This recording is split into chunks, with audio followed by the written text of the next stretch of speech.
Hello. So, I am now going to tell you about the problems that the National Health Service is having. And they're very serious, so pay attention.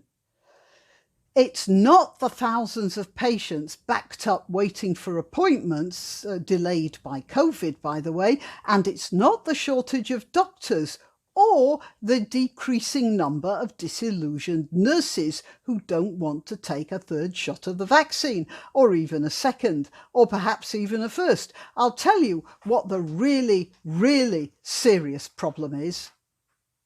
Carbon emissions, right? That trumps absolutely everything, because carbon emissions is now the new god of the Western world, set down in our modernised, updated First Council of Nicaea, the COP26 convocation of the great and the good.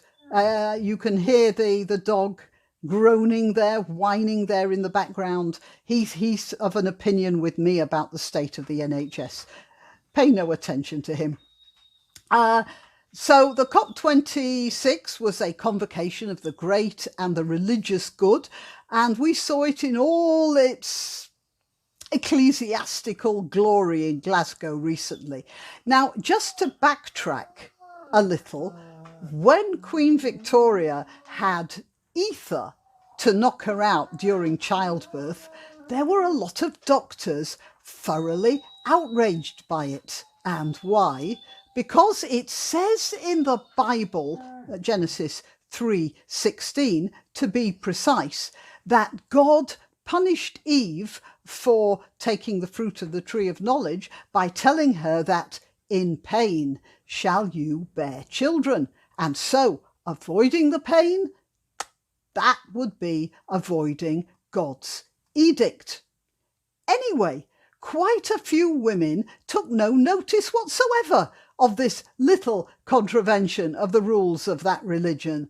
And we have to admit it's a religion run by men who are unlikely to feel the pain of childbirth. So most women thought that that was probably something they didn't need to take much notice of. And many since then have grabbed at whatever anaesthetic has been available. Well, ladies, this is your chance to do good for the environment. I have excellent news for you, because we all know that childbirth is painful, and that one way of dealing with it is breathing in a mixture of nitrous oxide, that's laughing gas to most of us, and oxygen. I tried it with my first child, and you know what? I didn't find that at all amusing. I breathed in that stuff like someone gasping for gas and air, and it was totally useless. I didn't even get a giggle, let alone a laugh. But I understand that it does actually help some women. Some of them are very much so. So who am I to criticise? Now, there is a problem, apparently. As it turns out, nitrous oxide is bad for the environment, according to the BBC. And here's what the BBC says. Gas and air is the most popular type of pain relief in childbirth, but senior charge midwife Jane Taylor says most people don't realise the harm it does. Over 70% of our women use Entonox. Obviously, that's the mixture, during their labour at some point. So that is a huge carbon footprint that has a huge impact on the climate. And she likes the word huge, but then she sees a lot of women with very large abdomens.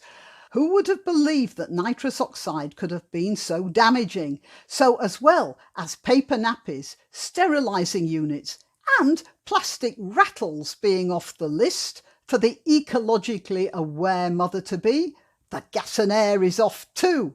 No laughs for you, my girl.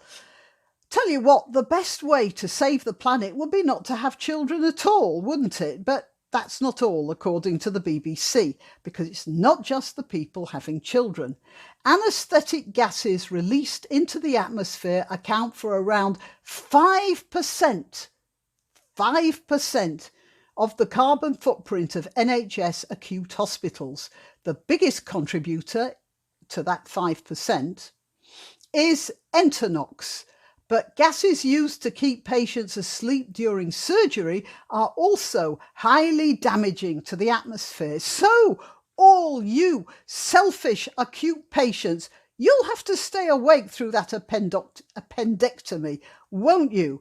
NHS Lothian consultant anaesthetist Dr. Andrew Goddard, I'll put a photograph of him here. No wonder he's wearing a mask.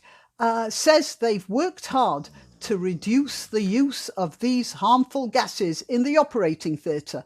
I don't know how they do that, maybe just with a hammer applied to the forehead just before the knife goes in. Almost everything we put into the patient has to be exhaled and dealt with at the end of the procedure, he says. Well, goodness me, I exhale carbon dioxide. Perhaps I should stop doing that too, and that's not a medical procedure. Back to Dr. Goddard. You can think of an hour's worth, he's a consultant, no, Mr. Goddard.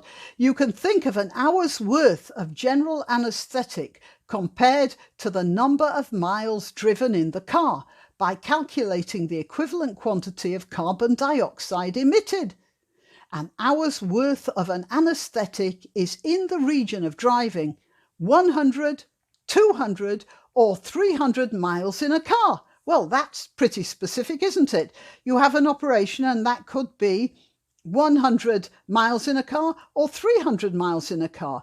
I mean, if a doctor were about to slice into, like a mole on your cheek and just got within 200 inches of it, would that be a reasonable thing? Am I making any sense here? Well, I don't think they are. I can see that when I next sign a consent form for an operation, I'll probably have to end up signing another undertaking not to drive for the next year and indeed to walk home after the operation's over. But don't despair, the NHS is actually coming to the rescue because it's trying out a Swedish machine that converts nitrous oxide into bullshit for the climate change mob, telling us that this will reduce the problem by a whopping 5%. Now, 5% is a massive amount. This is what Dr. Goddard or Mr. Goddard says. So if that's an area we can tackle and reduce the impact, it will make a very big difference to the emissions of the NHS overall. I do wonder what sort of emissions they're talking about. And while we're about it, how about being able to see a doctor in the first place? I've been waiting for an appointment for 2 weeks. And I'll tell you what, I'd like to get hold of some of that nitrous oxide right now, just to keep up my sense of humour.